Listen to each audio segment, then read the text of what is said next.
तो सवाल नंबर 9, कुल पुरस्कार है 4 पुरस्कारों का कुल अमाउंट जो है वो कितना है? 280 रुपए।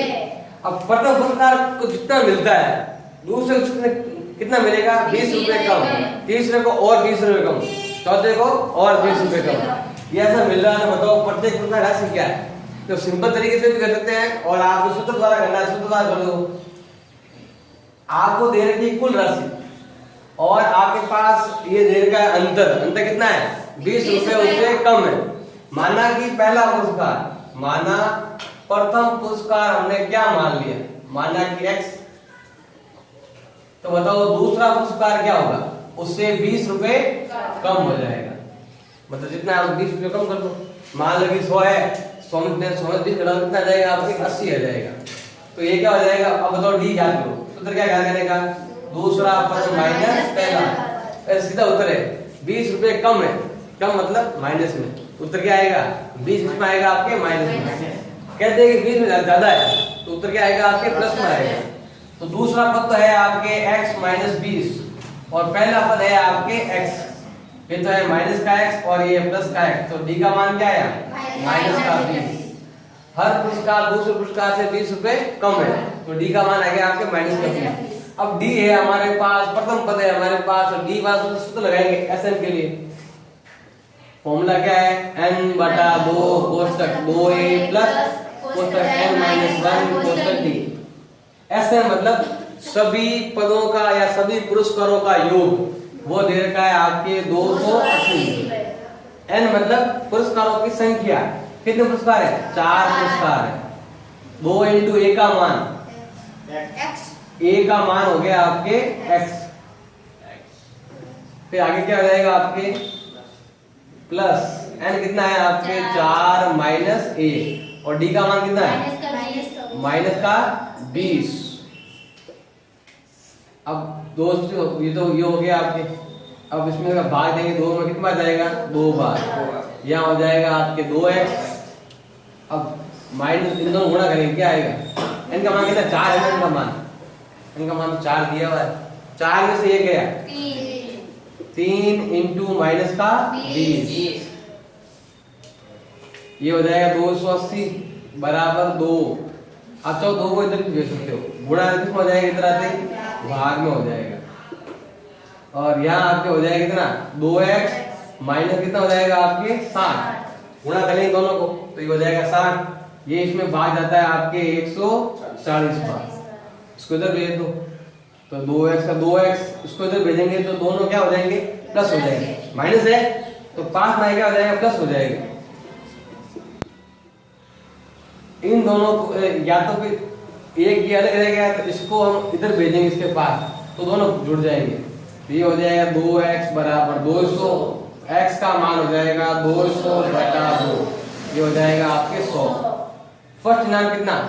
100 का।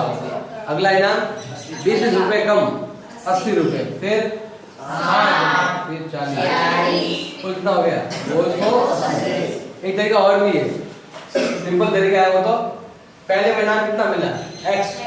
दूसरा कितना मिला? 20 रुपए कम। तीसरा कितना मिला? उससे भी 20 रुपए कम। चौथा कितना मिला? उससे भी 20 रुपए कम। टोटल कितना? 280। ये सिंपल होता तरीका। a1 plus a2 plus a3 plus a4।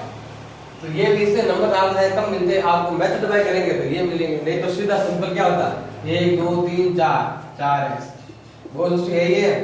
इन सबको उधर भेज देंगे, ये हो जाएगा 120।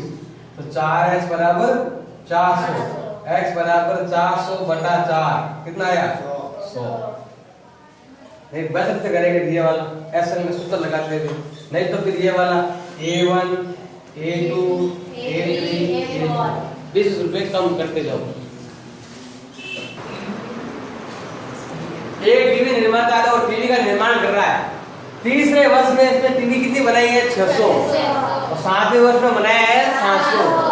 तो बताओ फर्स्ट ईयर में 1 साल सबसे पहले कितना बनाया? 10 साल में कितना बनाएगा? और 7 साल में कुल कितना बनाएगा? 7 साल यहाँ लिखा हुआ है लेकिन वो केवल 7वें वर्ष का है। और हमें क्या बताना है? कुल 7 वर्षों में स्टार्ट लगाकर 7 साल तक कितना बनाया कुल ज्ञात करना है। तो हमारे पास क्या दिया हुआ ये लिखना है। हमारे पास दिया हुआ तीसरे वर्ष में कितनी डिग्री बनेगी ये दिया हुआ, मतलब क्या होता है आपके A3 तीसरा वर्ष, मतलब 3 नंबर 3 पर आने वाला कितना देने का है 600। सातवें वर्ष का मतलब क्या हो जाएगा A7, ये हो जाएगा 700। ये तो हमारे पास दिया हुआ, तो हमें क्या ज्ञात करना है पहले वर्ष का उत्पादन, मतलब हमें ज्ञात करना है ये कितना होगा 10 वर्ष का उत्पादन, मतलब हमें क्या करना है A10 ज्ञात करना है। हमें ज्ञात करना है 60 वर्षों का कुल उत्पादन, जितने भी 60 वर्ष में कुल उत्पादन कितना आता है इसका मतलब हमें ज्ञात करना है S7, ये ज्ञात करना है। तो ये हमारे पास दिया हुआ है और ये हमें करना है ज्ञात। तो पहले इससे हम A और D का मान ज्ञात करेंगे। बताओ A3 का मतलब क्या होता है A + 2D, ये होता है आपके 600। और अगला दे रखा है A7 मतलब क्या होता है A + 6D, ये दे रखा है आपके 700। 3 चेन माइनस माइनस माइनस ये कट गया, 6 में से 2 गया, माइनस का 4D और यह माइनस का 100 गुणा में तो बाद में D का मान आ जाएगा माइनस का 100 बटा माइनस का 4, ये कट गया और D का मान कितना है 25। अब 25 आ गया, D का मान समीकरण नंबर 1 में या समीकरण नंबर 2 में कहीं रख लो। तो क्या करेंगे हम D का मान समीकरण नंबर 1 में रखने पर, तो A का मान ज्ञात करना है, D का मान 25 बराबर 600। ये लाइन मैंने यहाँ लिखी पूरी पूरी सेम, फर्क क्या है D की जगह D का मान लिखा है।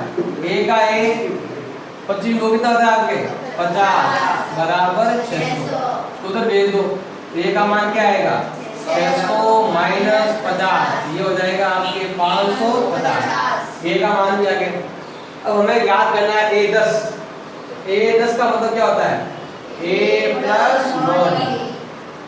अब A कितना A है आपके 550, 9 का 9 और D का मान कितना 25, तो 550 प्लस 25 × 9 225, दोनों को जोड़ लो तो 500 200 775 कितना बनेगा। अब हमें ज्ञात करना है कुल 7 सालों में कितना बना।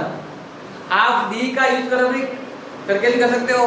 हमारे पास 60वें साल का दे रखा है, मतलब अंतिम साल का दे रखा है, तो ये इससे हम क्या बोलेंगे, देखो हमें S7 ज्ञात करना और A7 हमारे पास दिया हुआ है, तो ये भी 7 है और ये भी 7 है, इसलिए आप इसे लास्ट चार की L भी कह सकते हो, तो इससे भी क्या कर सकते हो। और ये अगर समझ नहीं आ रहा है तो फिर आप ये कौन सा करो D से कर सकते हो, उत्तर दोनों में सेम ही आएंगे। सूत्र क्या हो जाएगा n/2 cos A + L।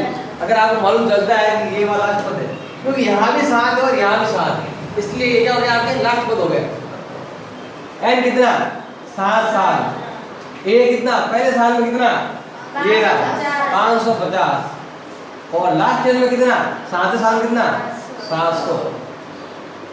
7/2 जब दोनों सेम मिलते हो ना, यहाँ भी 7 है यहाँ भी 7 है, तो वो लास्ट ईयर है। तो ये हो जाएगा आपके 7 और 5 1250, ये काटो जाएगा 6 बार 2 बार 5 बार, गुणा करो 7 50 35 का 3 14 और 3 17 का 1 42 और कितना हो गया 43। तो कुल डिग्री बनेगी 4375 कुल 7 सालों के अंदर अंदर।